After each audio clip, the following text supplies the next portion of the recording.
Let's begin. So thank everyone for coming. I'm really happy to have Adriana with us from the University of San Diego. I think we met probably now, I don't know if it's 10 years, but 8 years, yeah, a long time ago when she was working at Columbia University in New York.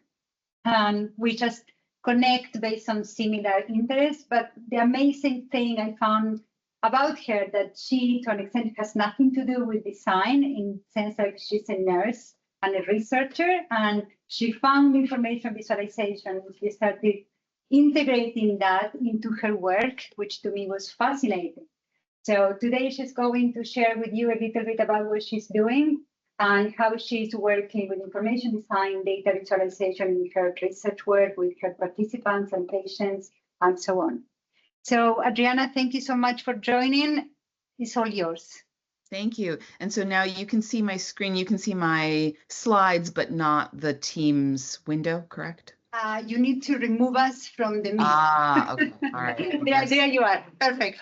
Okay, I guess we can't do that. All right, so hello everybody, I'm Adriana Arcia, and today I'm going to tell you a little bit about leveraging theory to communicate effectively with lay audiences, and I'll give you a little bit about my research focus. My idea, the way that my research program has developed is that the idea is to help people with comprehension and engagement of health information, especially if they have low health literacy or limited English proficiency. So to really make it easier for people to understand their own health information.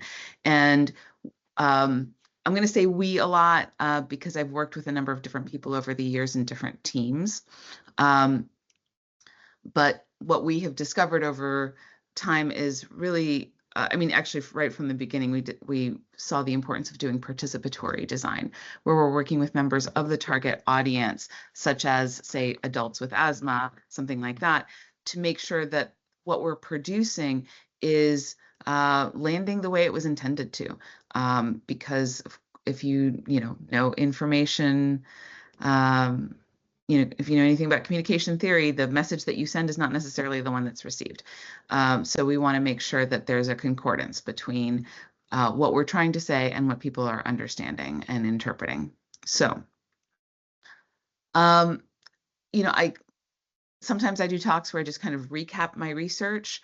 I could do that, but honestly, you can read the papers. There's lots of papers out there. And so the reason I prepared this particular chat is because I wanted to think about what I can offer you that you won't really find anywhere else.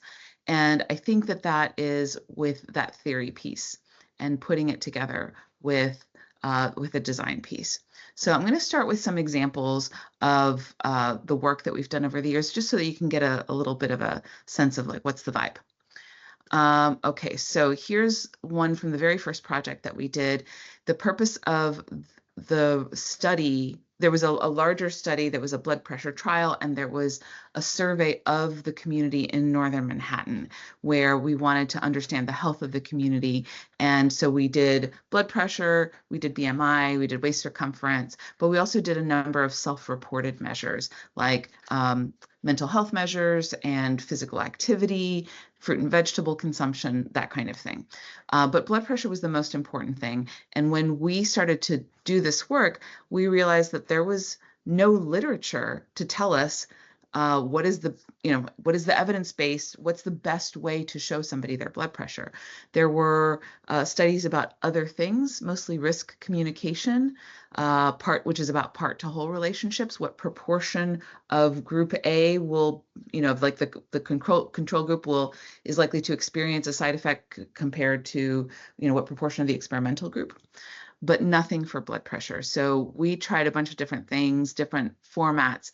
And what we ended up finding is for a number of the different types of research variables that we wanted to return to participants, number lines worked quite well. So here we have a double number line, what I call a reference range number line, because it's showing you the reference ranges on it.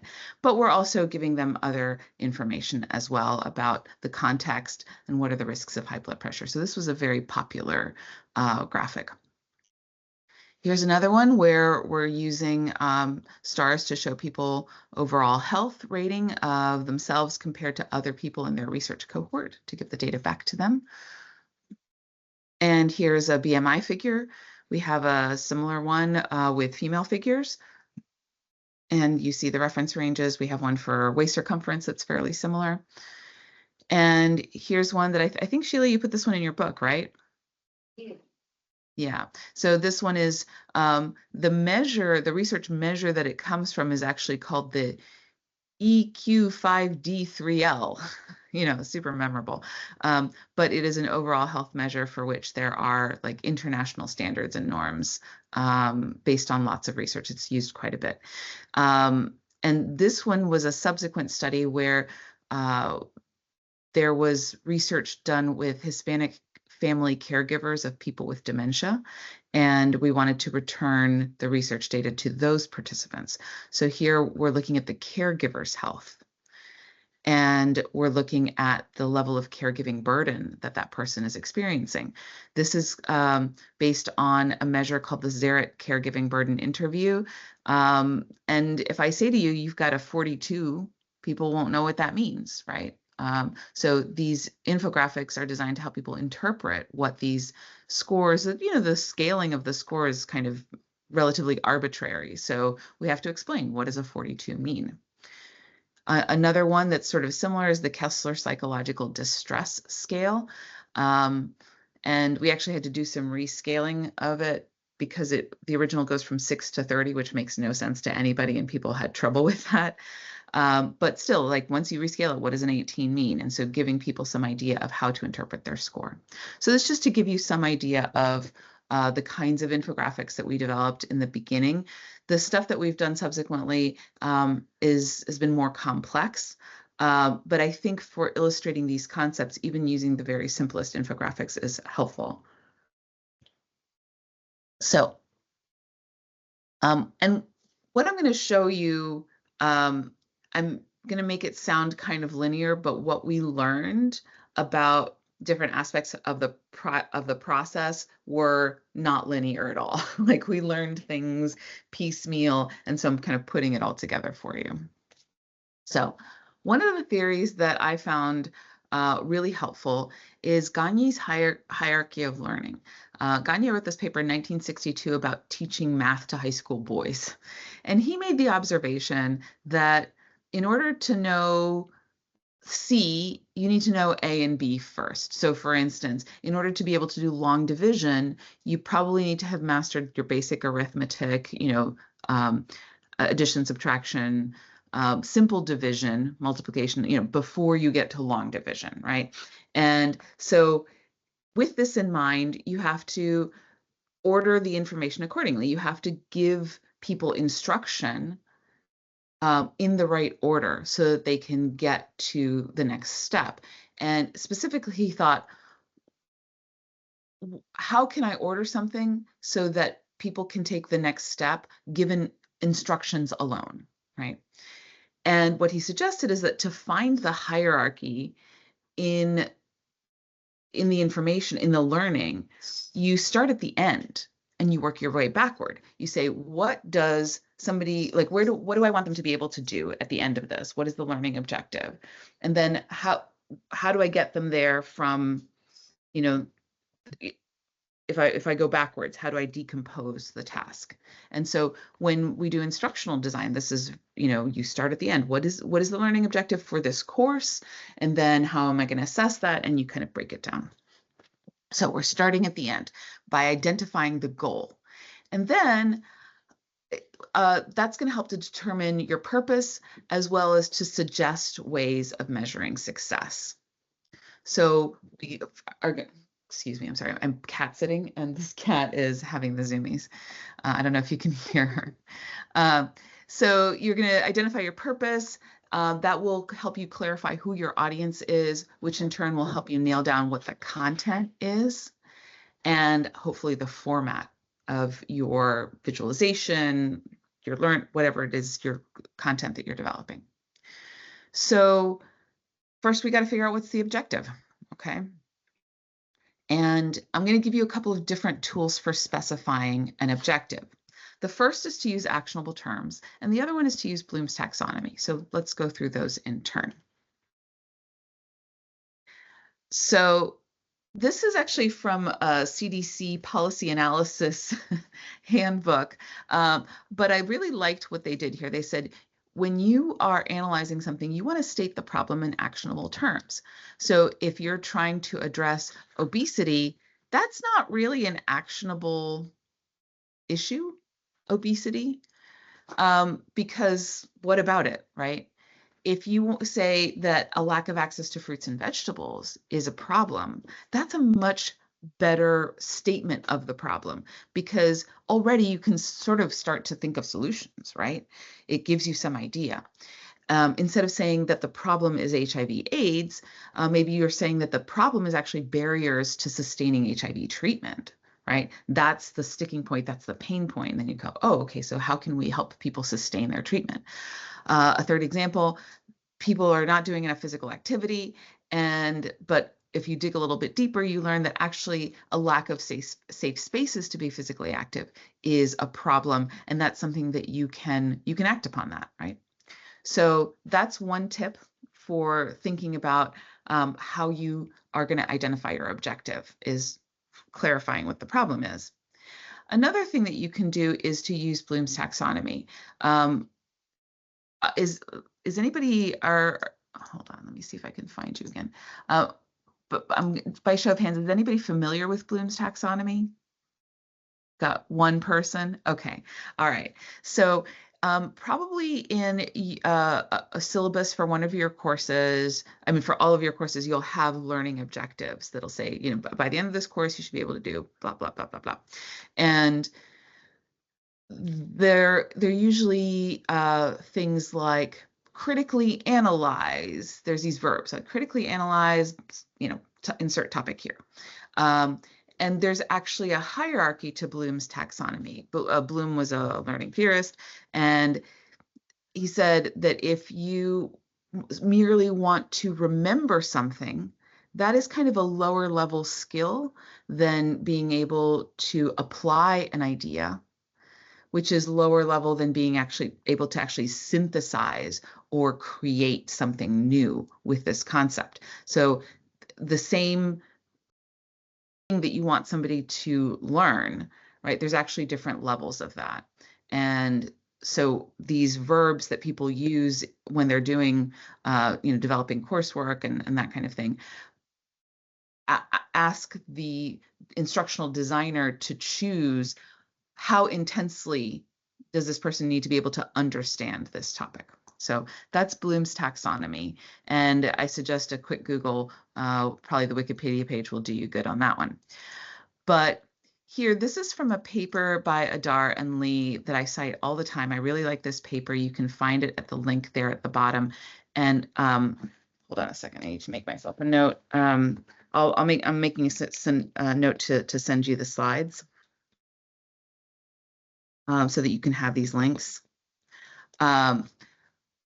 But there's also a website called visualobjectives.net, and this link will take you to a video presentation of the paper, which this is a very special link because it's not listed. So, you know, a little bonus for you that you can't find that anywhere else. But the idea here is that if you're developing a visualization, it is very useful to use Bloom's taxonomy to state a learning objective in the format of the viewer will verb noun. And so here's a couple of examples. Let's say you have a data set about forest fire data, and one objective you could potentially have would be the viewer will be able to describe which kind of tree is more likely to cause a fire. Okay, that's a testable objective.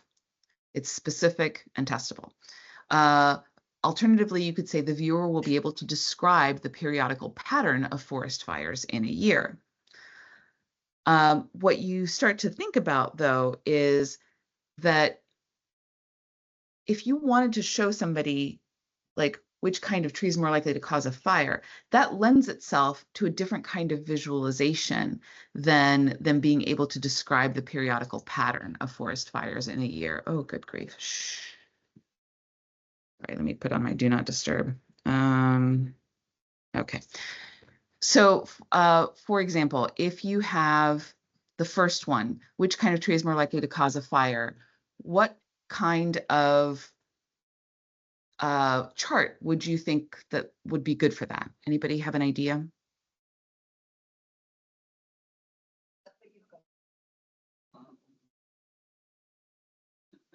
I think they don't. I guess They a don't. a spectrum of images of different trees, and then like the spectrums you show in the beginning to point out and where it starts to be more likely that that tree. Okay, so you could put the trees in order Uh-huh. of likelihood of causing a fire. Yes. Okay, yeah, that's one approach. One that I think is pretty kind of common would be like bar charts, right? And you have the height, you have different, the names of the trees on the x-axis, and the height of the bar tells you like how many or fire, forest fires they caused, or the proportion or something like that. You could do a pie chart, for instance.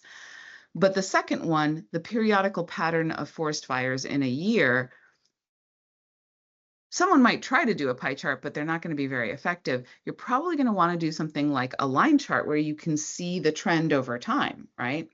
Or you might put it into a circle because it's a year and there's a seasonal pattern, but ultimately you want to see that something over time. So you can start to see why this is useful when, by being able to state your objective very clearly in this way, it leads you down a path for how are you going to visualize that. So there's cognitive objectives. So here, remember, understand, apply, analyze, evaluate, and create. That's kind of a summary of the Bloom's taxonomy. And there's some other verbs were given here under each of those categories. So this is for the verb, and these are for the nouns. Do you want people to have factual knowledge, conceptual knowledge, procedural or metacognitive knowledge? So we're starting to get a little bit into the weeds here, but just to give you an idea that that is an approach that you can take to help you state a measurable learning objective that's cognitive. There are also affective objectives where you are maybe not necessarily wanting somebody to remember something, but you want them to hold a particular attitude. And there's actually a subsequent paper about this where they get into a little bit more about the affective objectives. So, okay, so we've stated an objective. Now we want to identify what is the purpose of our visualization. What is it going to help us to do? Okay. And there's a lot of different purposes you can have for communicating within health, for instance, and here's some examples. Or, I mean, not even within health, but for instance, you might want to just support basic comprehension. For a lot of the work that I've done, this is my primary goal. Just because somebody understands something doesn't mean that they're actually going to change their behavior or that they're going to act any differently, but it is the minimum bar that they must clear before anything else. So usually that's the thing that I'm most concerned with, is getting that past that initial barrier of do they understand, yes or no. But you can just be trying to communicate specific information. Maybe you want to raise awareness about a topic.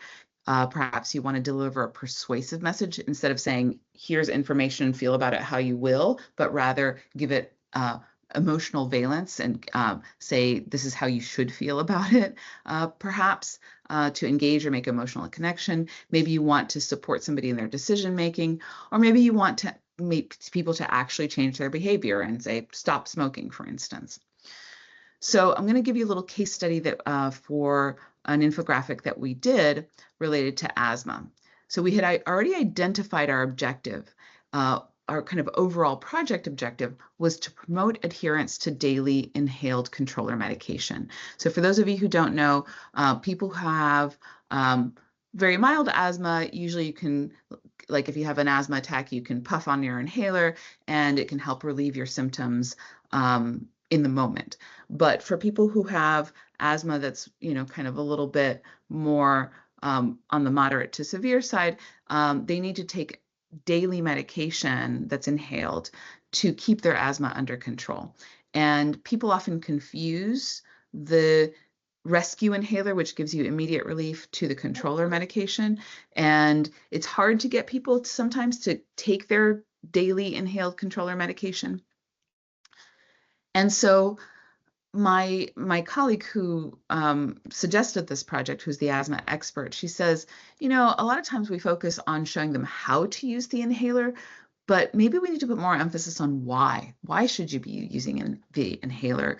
Maybe if we're showing them their level of asthma control, that can give them a rationale for adhering. It's like, okay, maybe you're used to the level of asthma symptoms that you have, but it's not actually under control. If we can show you that it's not under control, maybe we can convince you that you need to take your inhaled controller medication every day.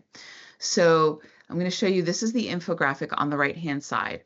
What you're seeing is actually the top part is the inside spread of a little pamphlet, and the bottom part where it says plan for you, that's actually the back cover of the pamphlet, where there's a place for the patient or the provider to make some notes about, and that's just an excerpt where you can take some notes about the care plan.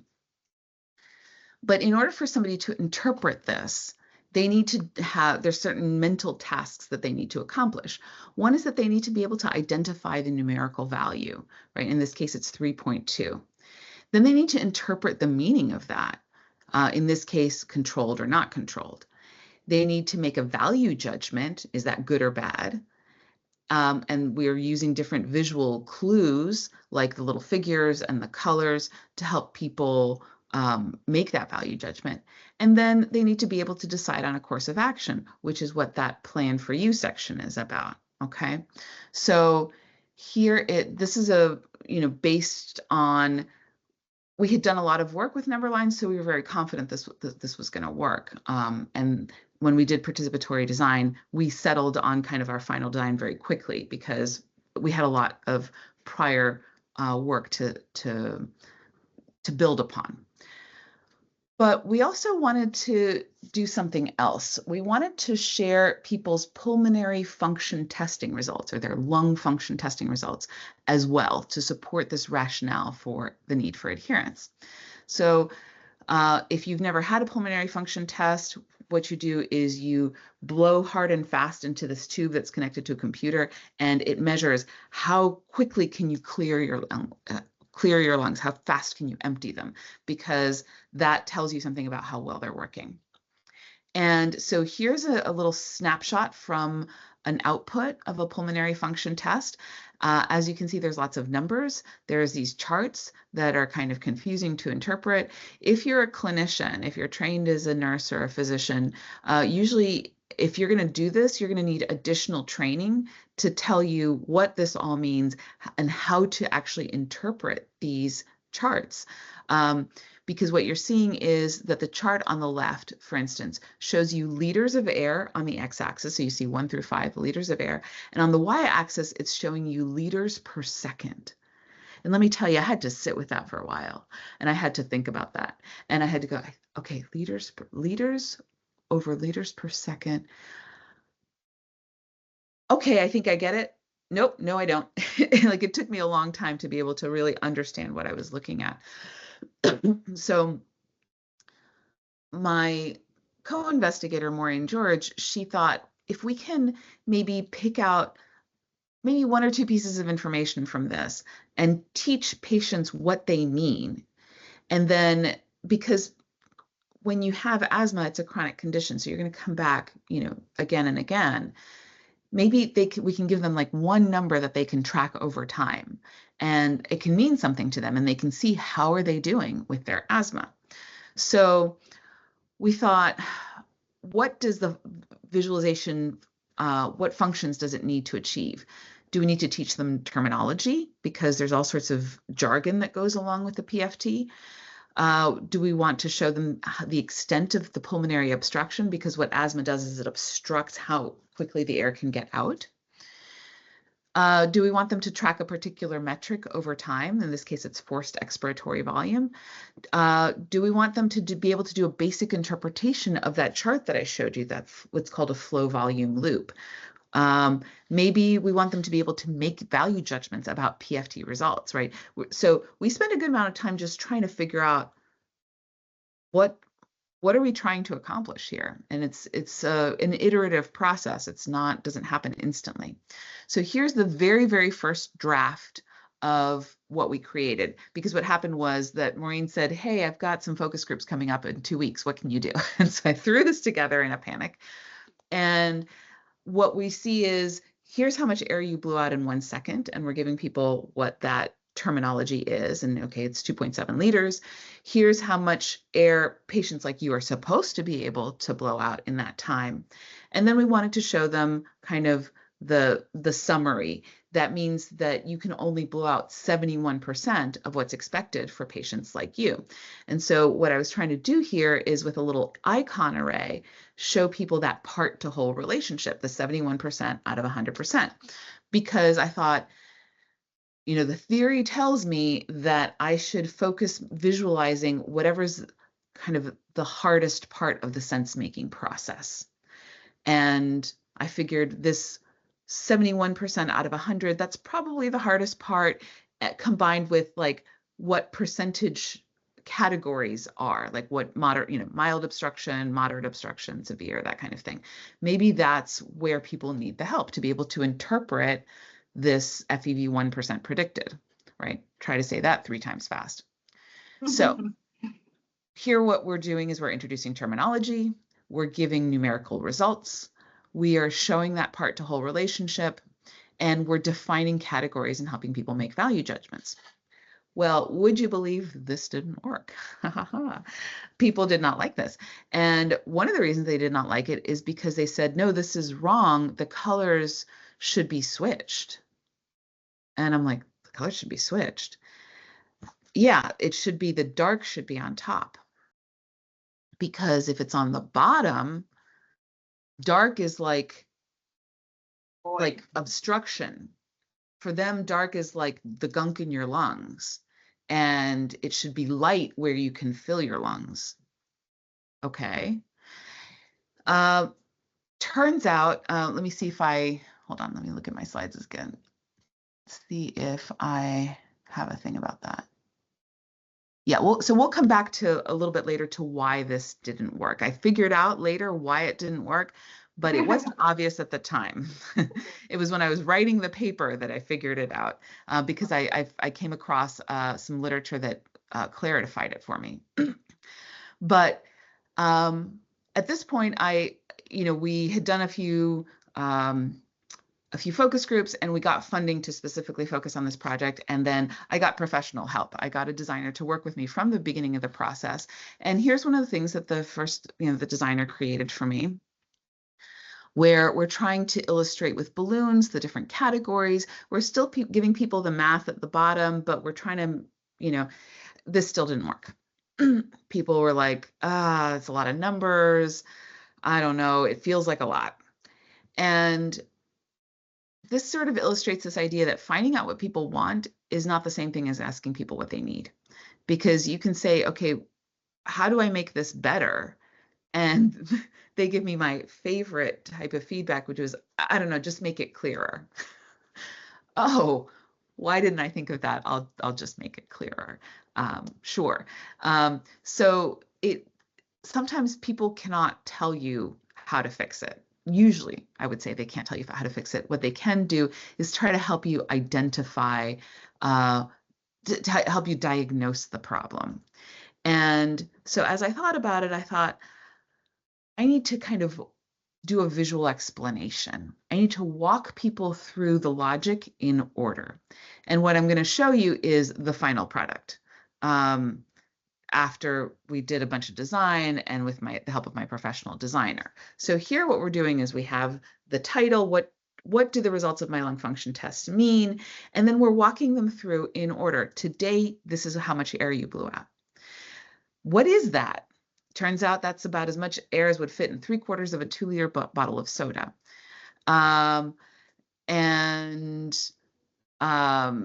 What's expected. So it actually has exactly all of the same information that the last one had, but we're doing it in a more accessible way. So what functions are we fulfilling? We're setting up an information hierarchy. Here we have the stuff that gives you like the terminology. We've made it small. We've, de-emphasized it with the color.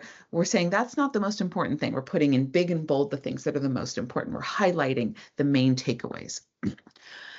We're comparing the metric of liters of air to something familiar, because this is the major challenge. As it turned out, the percentage, not the hardest part. People actually feel pretty comfortable with percentages. The hardest part was liters of air, because people don't think about their lungs that way. And Americans don't know liters. So this is the only reference point that we have as Americans for liters is 2-liter bottles of soda, literally. So sometimes there's 3-liter bottles, those really big ones for a big party. But we're introducing the terminology, but we're also doing it in a way that says, this is not the most important thing that you need to know. And we're still giving the reference ranges and the categories for people. And we're conveying value judgments about those categories with the colors and with the illustrations of the lungs. And let me tell you, when you do this kind of work and somebody says to you, those belted lungs, that's what my asthma feels like. That's like you nailed it. That is very, very satisfying to get that kind of feedback. Interestingly enough, we did get people to be able to interpret a flow volume loop. We showed them this little instruction. We said, okay, here's the dotted line. Here's like how much you should be able to blow out. Pero esas son las que le gustan mucho a mi esposo. And if the shape is all small and scooped out, that means your asthma is more severe. So we give people this instruction, and then we gave them different examples of what a flow volume could look like. And people could, without color cues, they were all blue, people could order them from mild to severe. But they didn't care. Like they could use this, but they didn't care. It didn't mean anything to them because they don't care about your little chart. They care about how their asthma feels. And so that was one of the main things that we learned from that study, is that you want to use imagery that speaks to people's subjective experience of their health condition, because that's what they care about. So that brings me to another theory called andragogy, also known as Knowles adult learning theory.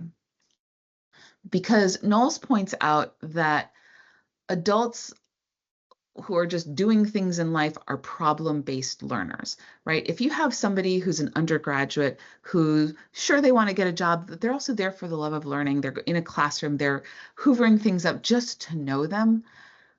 In our daily lives, we're not like that. Usually we have to feel a need for learning to address a real life problem that we have. And our desire is to increase our competency. We're very goal-directed as adult learners. So to give you an example, when I was in college, I studied theater. That was my first degree, long before I became a nurse. And I took technical theater classes, including lighting design. And as part of that, I had to learn a little bit about electricity and the different kinds of cables you use and that kind of thing.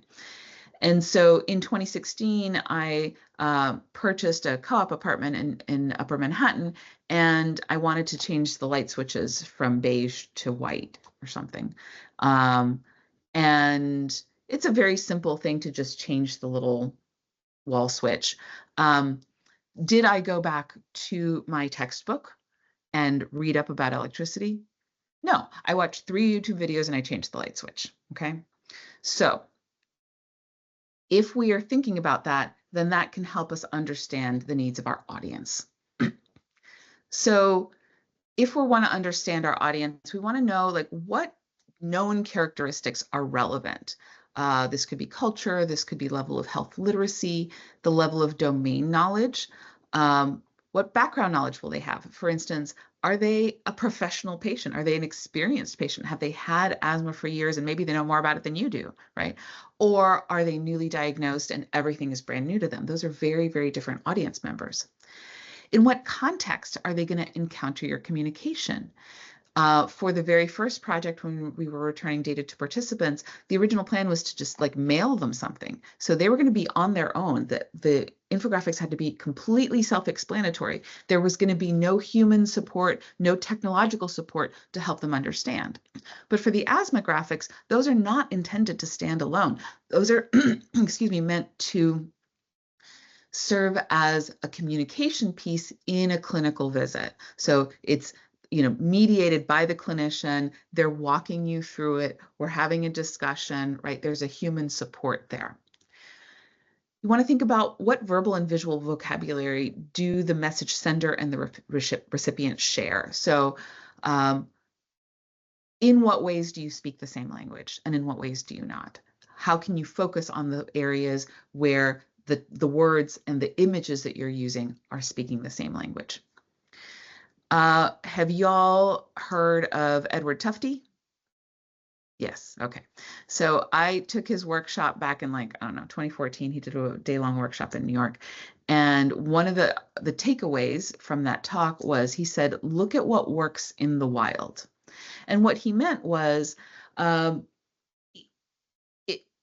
you're thinking about like information design, Google Maps, right? This is working in the wild without people needing instruction.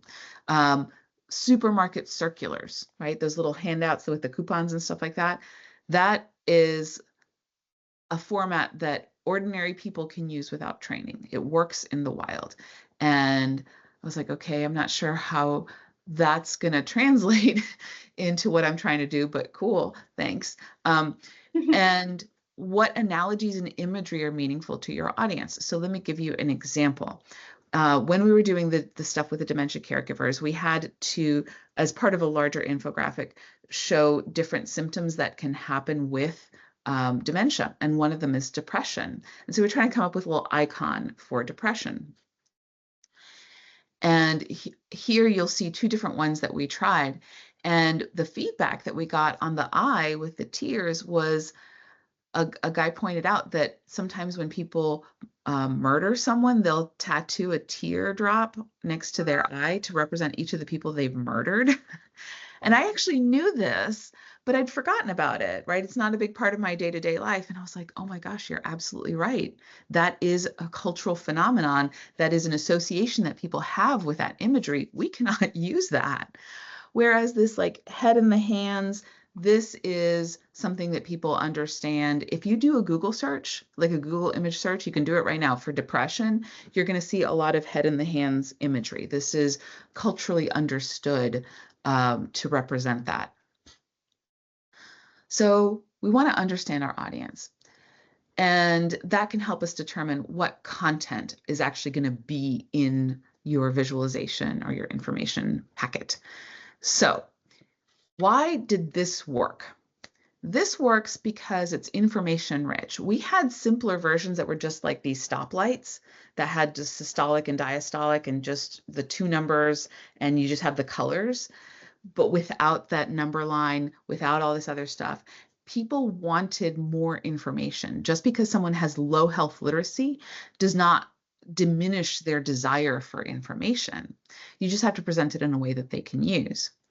We're also providing context. We're reminding people with this here, we're reminding them how we got that number. Oh, remember when we squeezed your arm, right? We're giving them a familiar analogy with the stoplight colors. If I were to redesign this today, I would actually change the shades of red and green so that they'd be more distinguishable for people with color blindness conditions. As it is, we were concerned about that when we did this project, but we found that the stoplight colors were so powerful in their ability to communicate that we couldn't leave them on the table. We had to use them. And so our solution was to encode with both color and text. We never did something that was only encoded with color. And we're using plain language. We are giving people a glossary here of what it is that, that these terms that they might encounter, what they mean. I want to show you something that didn't work, because as it turns out, people are super literal. If you don't read Spanish, it says fruit servings per week, and we're comparing Victor to other men Victor's age, so the other men in the research cohort, to the recommendation.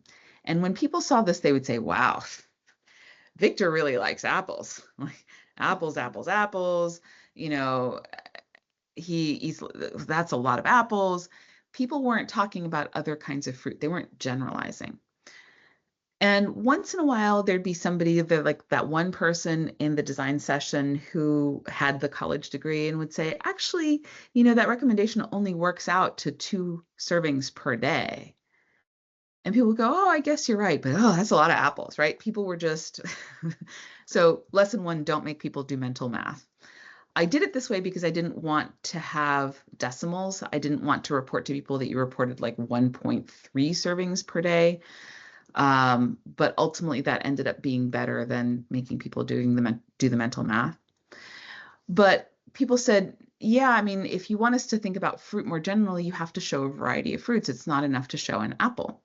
Okay, great. So at this point, this is the very first project, I was still like making these things in PowerPoint to give you an idea. So I was laboriously made these little icons with the grapes and the, the apple, the bananas and everything. And the people who saw the apples and then saw this said, oh, this is much better because you can clearly see that it's a variety of fruits. Interesting. But as it turns out, when I just showed this, a new group, I only showed this one. They said, wow, Victor eats the same thing every day. And I had my sweet little old ladies like scrutinizing the piece of paper and said, oh, orange, a whole pineapple. Really, really literal. So as I mentioned, I learned don't make people do mental math. Pre-digest the information for people. We ended up having to move away from icons entirely. We ended up having to use just plain bar charts because what we learned is that fruit is a low-level abstraction. It's not like sympathy or coping, right? Those are high-level abstractions, but fruit is an abstraction. It's this category. And representing a low-level abstraction is difficult. Because we also tried exercise, very difficult. We had a runner, like a jogger kind of silhouette, and people only talked about running and jogging. They didn't extrapolate to tennis or soccer, right?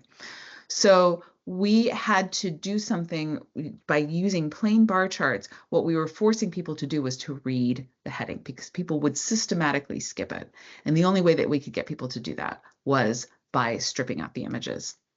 Interesting. Maybe somebody who's more gifted than I am could figure it out, but I was not able to figure it out with images.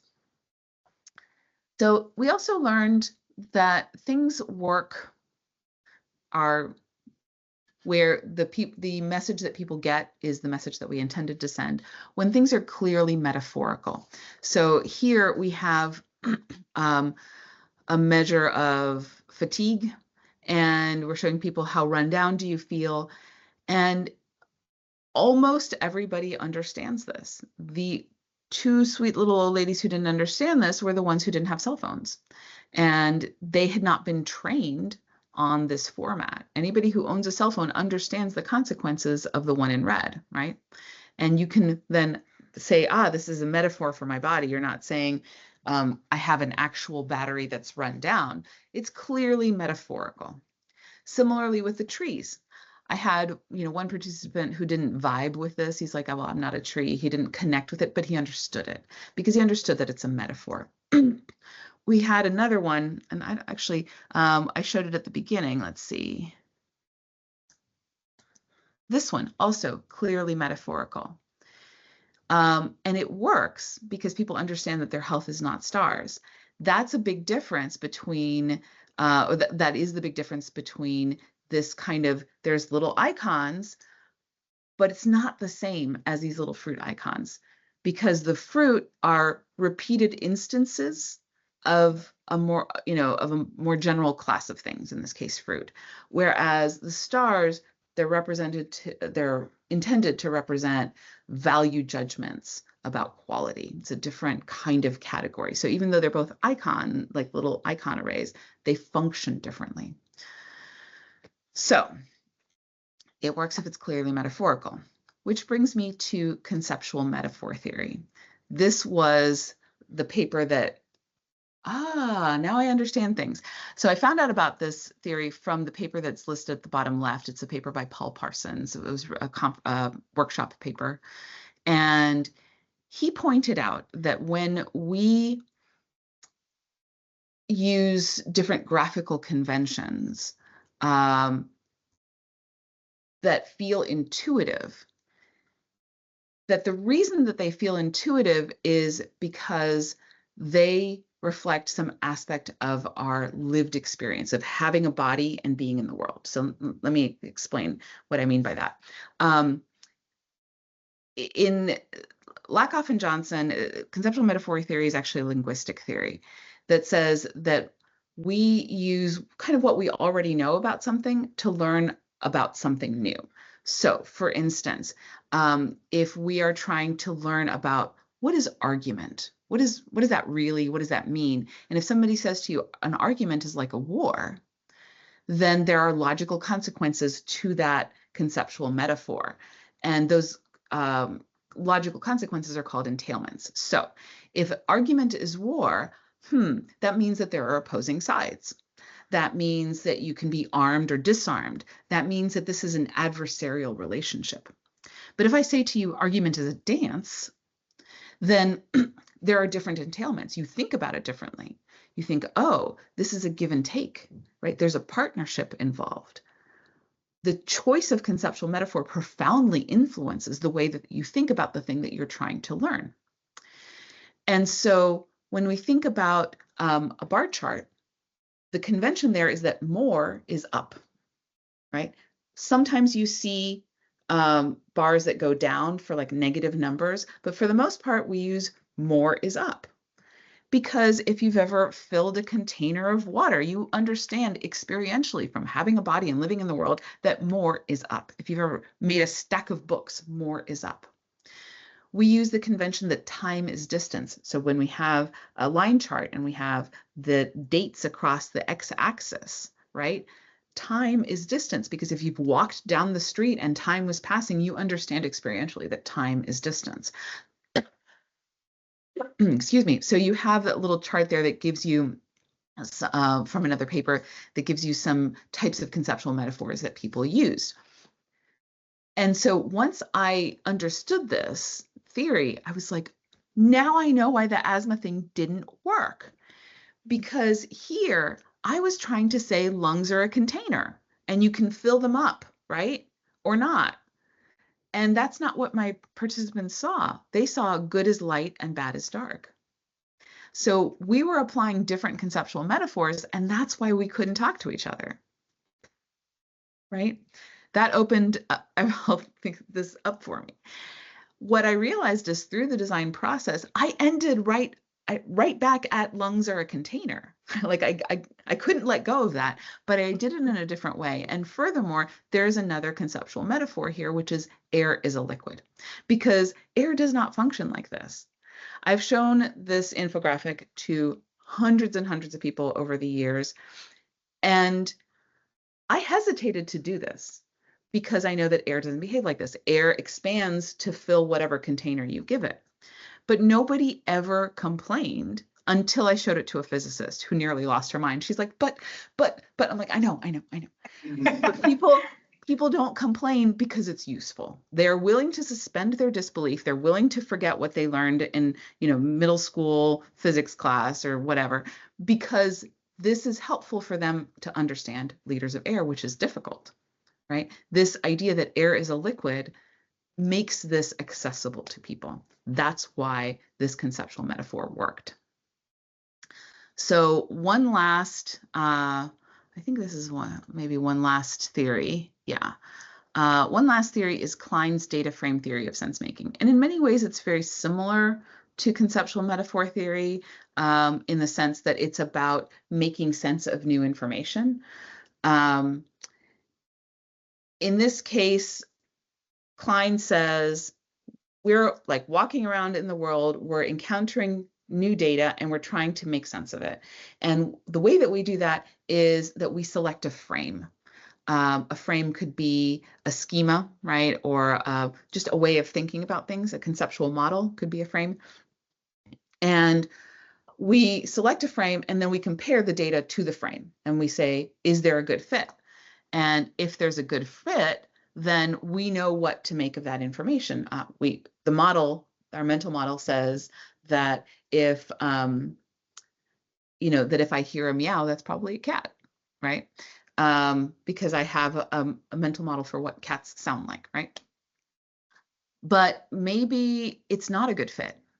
Maybe the mental model that I selected isn't quite right, then I have choices. I can elaborate on the frame. I can add more complexity to it so that then the data fit. I can question the frame. I can go, ooh, maybe there's something about the frame that needs to change. Or maybe I can choose a completely different frame, right? I need to think about it in a different way. I need to, the meowing sound sounds more like a word. It's probably a person imitating a cat, whatever it is. What we learned from the experimental literature is that the frames that people select have to do with their level of experience. So they did research with people in the military, and they showed them like a battlefield scenario. And they say, tell me what's happening here. And the people who are novices, who are new to the military, they look at it and they say, there's a tank. The people who are experienced commanders, they don't see just the tank. They start looking at the periphery of this aerial image because they know that a tank never appears by itself. They know that there's always a supply chain. There's a whole chain of other people and other machines that go with the tank to support it. And so they're looking for other information. The novices don't know that, right? So that's one thing that we know, is that our experience determines our frames. The other thing that we've learned from more like visualization related research is that if somebody lands on a wrong frame to begin with, it can be very hard to get them to abandon it. And so therefore, we want to use images and other cues that are going to help suggest an appropriate frame to somebody, to say to them, this is how you should think about this. And so that's what we did here, is by giving people the bottles, by using the stoplight categories, by using the belted lungs, we're suggesting to people, we're saying, may I suggest to you that this is how you should think about this, to help you land on the correct interpretation of the information I'm giving you. So that's another one that I find very useful. So we've talked about objectives, we've talked about audience, we've talked about content, and now we want to talk about format. Like, what is it going to look like? What is it going to be digital? Is it going to be print? Is it going to be folded? Is it going to be interactive, etc.? My father is an economist, and he taught me that cash is king, right? I would say when you're thinking about format, content is king, okay? What it is that you're trying to say determines how what is that kind of an optimal way of saying it. And so here is an example of a chart chooser. The first time I saw something like this, I'm like, this is cool looking, but I didn't actually know how to use it. There are lots of chart choosers on the internet. The way that they work is that you have to understand what kind of data you have. I have a paper about that if you're interested, to help you decompose and understand what kind of data you have on your hands. But ultimately, you have to know, what is it that you're trying to do? Am I trying to do a comparison, which means I'm comparing different types of data? Am I trying to show a relationship? Am I trying to show a distribution? So you have to have that kind of knowledge to be able to apply this. But let's go back to the objectives that we talked about at the very beginning. The viewer will be able to describe which kind of tree is more likely to cause a fire. Oh, that's a comparison, right? So then I get some ideas here from these things about what is good for showing a comparison, right? In this case, I have a few categories, and maybe I do a bar chart or a column chart that's amenable. The properties of that format make it good for making those kinds of comparisons, for making those kinds of judgments. But if I want the viewer to be able to describe the periodical pattern of forest fires in a year, that is changing over time. And so here I can look at some options for what is good for showing change over time. So that's the objective, the purpose, audience, content, format. The last little bit that I want to give you is to consider inclusivity and accessibility. So you want to, obviously, if you can, give people content in their preferred language, right? I am a native speaker of English and Spanish, but my education was in English. for most of my life. And if you give me a choice, I'm always going to want to prefer reading in English. I can read in Spanish, but it's just much more effortful for me. And if you imagine something important like someone's health, whenever possible, give it to them in their preferred language. You also want to consider color vision deficiencies. I have a pure water pitcher because mostly just to improve the taste of the water. And for years, it came with this little sticker that you would put on the side so that you remember when to change the filter. And then one day I get this sticker that's different. And I looked at it, I'm like, why did they change it?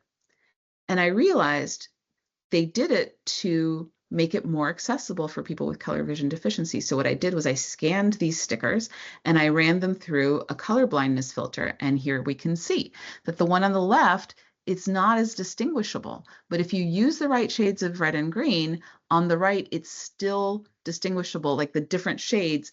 You wouldn't, I don't, I'm not colorblind, so I don't know if I would be able to say, oh, yes, this darker thing is better. And so you still need the words, but you can at least tell that there's a difference between the colors. You want to think about things like font size and contrast. As we get older, our vision is not as good. And if we want to make things genuinely accessible to people, we want to make sure that the type is big enough and that we're providing enough contrast to make things easy to see. Think about what kinds of labels and images you're using. I think people are pretty sensitive to this now. We're seeing in the kinds of advertising, we're seeing much more diversity in the types of people that are represented. But for instance, I have a colleague who wrote a paper that's cited here on the bottom left, where they talk about, let's say you're doing a report that has demographic information about your community and you're listing people, you've got like racial and ethnic categories. Be thoughtful about, for instance, the order in which you put them. It could be, there might be good reasons to make it alphabetical, those different categories, or there might be good reasons to group things according to, you put the biggest category first, whatever is the largest group, and then smaller, something like that. But you also, the labeling, they say instead of putting, let's say Asian, Black African American, Hispanic, white, other. Does anybody really like to be other? Right? People don't really like to be other, but you can put like another race, right? Just something, just another category. It's a small change, but these kinds of things, if we're thoughtful about them, can make things more inclusive. And you also want to consider people's reading level and vocabulary. And it's not easy to make things simple, but I will say it is worth the trouble. So if you need some help with that, here are some resources that are health specific, but some resources to help you simplify your language and make it more accessible. So like I said, I will send these slides over. So here's related publications that we've written about all these topics. And at this point, I'm happy to take some questions. Thank you so much, Adriana.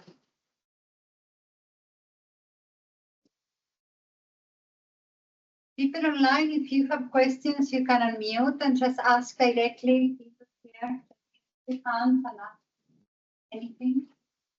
Yes, we have. How does your user testing look like, and how would you suggest as a student to approach that for now when it comes to our own projects? Mm-hmm. So there's two different levels that I typically use. I'd say three. One of them is called hallway testing. If you ever need to make yourself sound very official when you're writing up your methods and you need to say this in a scholarly way, you call it hallway testing. But it basically amounts to me going up to the custodian who's cleaning the kitchen after hours, or the person who's doing security at the front desk and being like, what do you think about this? That's hallway testing. Just buttonholing anybody you can find, me what do you think? Right? So that's especially if I'm in early stages trying to come up with, trying to work stuff out, rough sketches, that kind of thing, hallway testing is great. Another thing that we do is peer critique. Once a month, I run a visualization design studio. You're all welcome to join. I'll put in the chat the link. Let's see, where's my chat? Chat. Let's see, here we go. Is studio.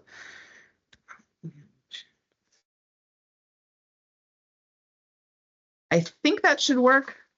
Take a look. If you go to that page and scroll to the very bottom, you can sign up for the newsletter, which will give you, you'll get announcements about the next visualization studio.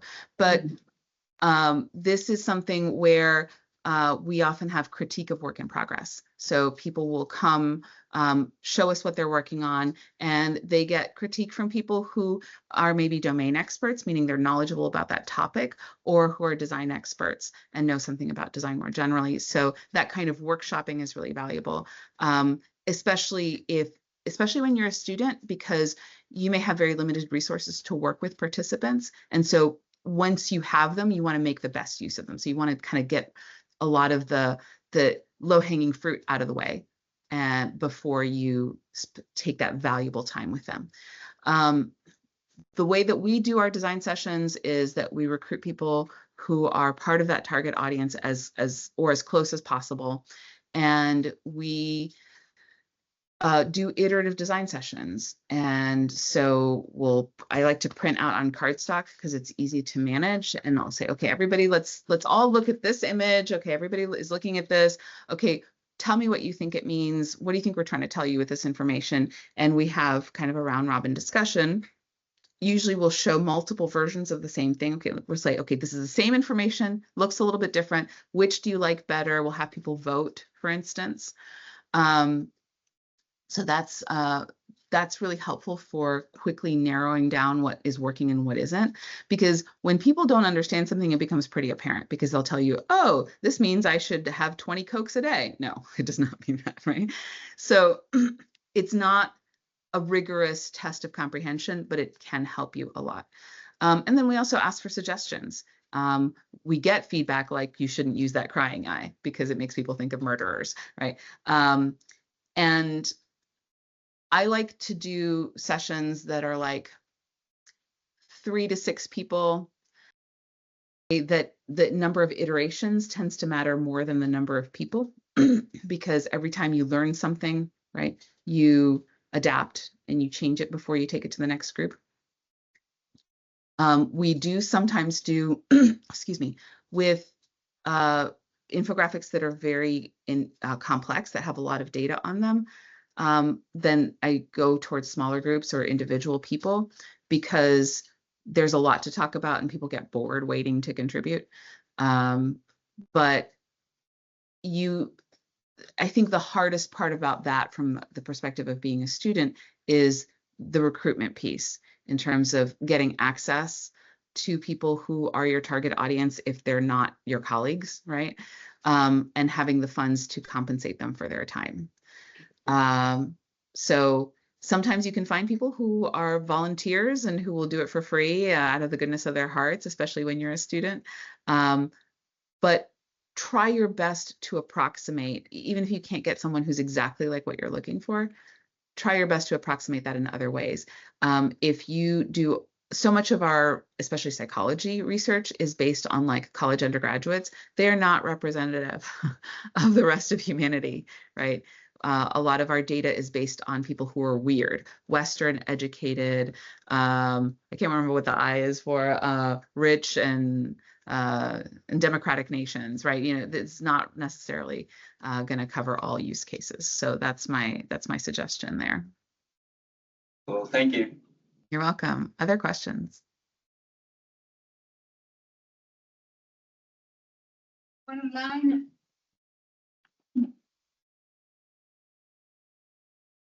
Just want to share, Adriana, because I saw that you mentioned the work of John Schwabish about ethical. He's coming in next semester. Oh, wonderful. You'll get to hear from him. That's great. And he's written a couple of books too. Yeah, some of the students did read something that semester. I think he has a guide, an ethical guide or something along the lines. That's what I cited there, yeah. Yeah. So they are familiar with his work. Nice. Hi, Adriana. I've got a quick question for you, which is Sure.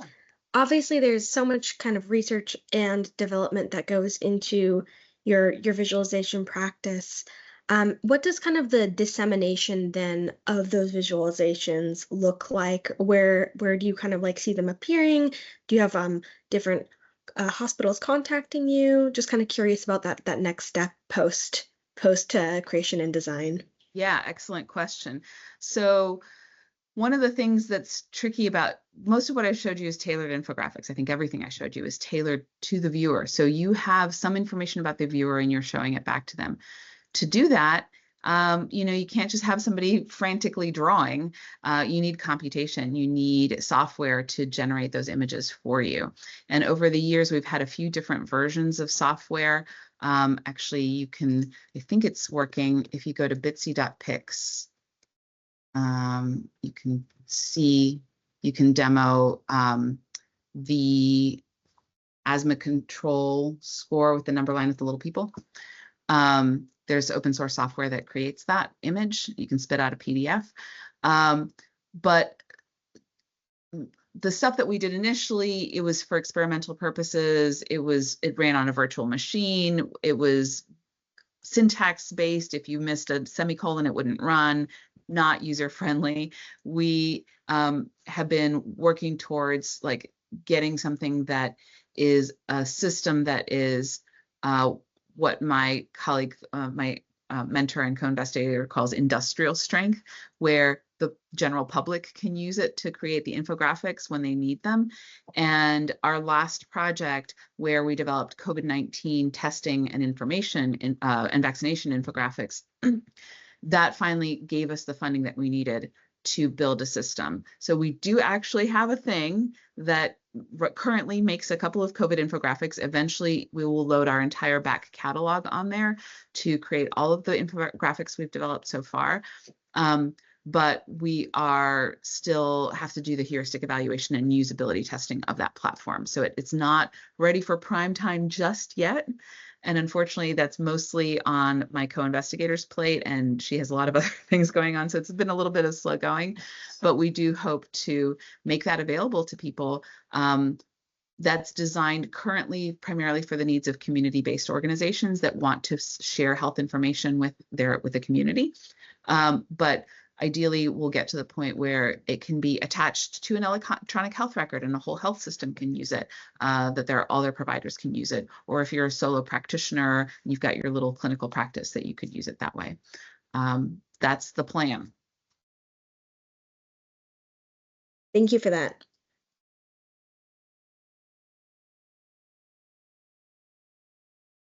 Questions? Anything? I think everyone is processing everything you share, Adriana. Yeah, I do tend to go fast and pour a lot of information out. No, I think it was super interesting how you are presenting also the theories that have been using to support the different decisions and how you the graphics evolve based on that and the testing. I think it was super interesting. Thank you. When I was a new doctoral student, the very first semester, we took a class on epistemology, which is how do we know what we know? What do we know and how do we know that we know it? So it's about the nature of knowing and knowledge. And so we learned a lot about theory, and it was very confusing because I think it could have been done a little bit differently, the way that they sort of tossed us into this very difficult text. And I think we could have used some like vocabulary first before getting into that difficult text. So I didn't start loving theory. But as I learned how to use it and I learned how useful it could be to me, then I was like, oh, theory is great. It can help me make decisions that I need to make. So that's why I give this talk, because I want you to be able to learn to love theory the way that I have. I agree with you, Adriana.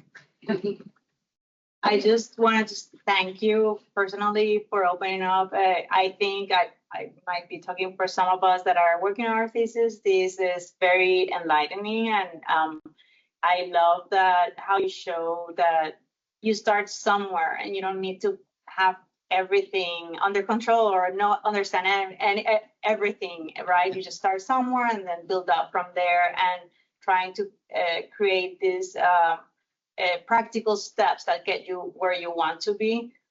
So it's great, and we know that, but it's great to see it in action, like, you know, the process and your experiences that show that in a tangible way. So thank you very much. You're welcome. And actually, let me see if I can quickly find a link where you can see something that you might find useful. For that asthma study, let's see, hold on. Here we go, academic commons. Is this it? I went right to it, good. So for the asthma study, when I tried to publish about it, and that paper finally came out in Information Design Journal relatively recently, but I had originally sent it to a conference, and the reviewers were like, I want more figures. I want to understand better how you got from A to Z. And I was like, the paper already has 12 figures. So I was trying to figure out, how do I show this? And I really struggled because I was like, you know, it would need to be interactive or something to be able to walk, you know, there's so many images, there's so many little details, little iterations. And ultimately what I settled on, if you go to this link, you can download a packet that has, it's a complete guide to all of the versions of the asthma infographics. But if you go to page, let's see, it's maybe towards the end of the packet. I can tell you in just a second here what page it is. I think it's page 34. If you go to page 34, you can see, and I'll go ahead and share my screen. Yeah, Oh, there she is. That's She's read our mind, yeah. Yeah. So here, this is what I call this a pedigree chart that shows you how we got from A to Z. So this PDF is actually over 200 inches wide, and each one of the infographics is reproduced at roughly full size so that you can zoom in and you can see all the detail. So what you can see is that here, let's see if I can zoom in. This is the initial parent, right? This is the initial sketch. And I didn't show you the top part, but you see that we had to break it up because people got confused. Don't put two different measures on the same page. People think they're related, right? That was lesson 1. And then from here, you can see these are all the different versions we tried of that first thing. And then we show you there's a line through the ones that we discontinued, and you can see the parent and child images all the way down to the end. And then here's the same thing. Here are some of the, this is an early version. Come on, computer, you can do it. This is like before I got my graphic designer involved. No, actually, that's not even it. Yeah, like this. This is what I did on my own before the graphic designer got to it. Of like walking through that through that visual explanation. As you can see, she did me a solid and improved it substantially. But this is, I think this is really useful for people to see that evolutionary process. And what I've done here is these letters are just some points of interest where I help call out like these things look the same, and oh, it's because the order of the sentences is flipped. It just, you know, showing kind of what are some of the key points of development. Super. Yeah. This is actually really useful, Adriana. When we talk about iterations, this is what we are expecting. Evolution of design, 3 different options. There you can see how it can be done. How long did it take you to get from initial to end? To get what? To get from initial to ending design, how long did it take? Well, you see that it took 5 sessions. After we did the initial concept sketch, because it was actually 2 different research projects. But the amount of time, it's really not terribly meaningful because some of the time was where I was a bottleneck and we weren't actually making any, I was doing other stuff. We weren't making any progress on this project. It takes longer than you think. I want to say, let me see if I have the paper here. I can tell you. Don't say years.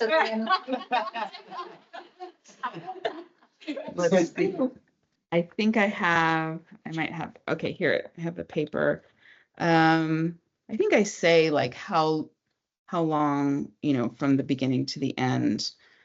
But I think it was probably all within the same calendar year. I think maybe we did some of them in the spring, and then actually I think we finished the designs by late summer. But yeah, it takes as long as you can, however much time you can give to it. Yeah. Thank you. So- Thank you for that. Thanks. Realistic expectations. I think the principle is iterating. It's always going to end in a better result than just doing one version and stopping there. Yes. You can iterate forever, because I'm sure, Adriana, if you started working again in the project, you could keep evolving and changing. And So I will say that oftentimes the end of the project was influenced by the end of the funding deadline. Or somebody, you know, a research assistant graduating, stuff like that. But what I write in my papers about how long I iterate has to do with with reaching what I call design saturation. yeah, of course. So if you've done qualitative research training, you know about saturation, which is where you're not really getting new information. And design saturation is basically the same thing. It's when your participants express satisfaction with what you're showing them. They're like, yes, this is what you're trying to say, and this is culturally acceptable to me, for instance. And you're not really getting new feedback that's going to make a meaningful difference to your design. So for instance, with the asthma graphics at the very last session, they're like, yeah, that orange could be a little bit darker. Okay, I didn't go back and test again. That was enough, right? Because nothing else that they were telling me was going to make me make substantial changes to the design. And maybe that's because I'm not a designer first and foremost, right? I have some design background, but ultimately I am a scientist and I'm trying to get these things out the door.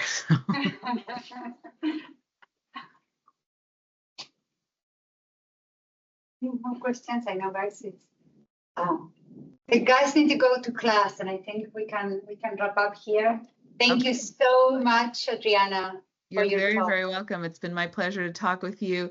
Like I said, I will send over the slides so that you have those resources, and feel free to contact me. Great. Thank you so much. You're welcome. Bye-bye, everybody.